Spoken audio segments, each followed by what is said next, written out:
রাজুদা কাজুদা দুই পৃথিবী, কে সেরা এদের মধ্যে? রাজুদা কাজুদা, এরা কি সত্যি ভাই ভাই নাকি? তো গাইস, কলকাতা সিটি একটা শিয়ালদা স্টেশন থেকে রাজুদার জার্নি শুরু হয়েছিল মাত্র 50 পিস পরোটা দিয়ে। তো চলো গাইস, আজকে দেখা যাক তার লাইফ কেমন। চারটে করে দু জায়গায় একটা করে ডিম দিই 50 টাকা। 1 2 3 4 চারটে পরোটা। স্যার খাবেন তো? পরোটা খুব দারুণ পরোটা দাদা, কোনো প্রবলেম হলে আমাকে স্পেশালি জানাবেন স্যার। তো চলো গাইস, বেশি কথা না বলে শুরু করা যাক আজকের ভিডিও।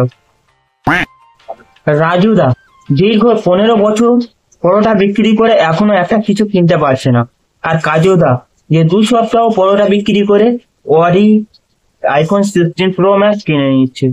তারপরে কি হয়েছে তুমি দেখো। এখানে কাজুদা বেস্ট। কি বাবা, তুমি ওয়াডি করে কি করতে এলে? এই গাড়িটা নিলাম, তাই এখানে নাকি একটা ভালো দোকান আছে। তুমি এই অডিটা কিনলে নাকি পরোটা বিক্রি করে?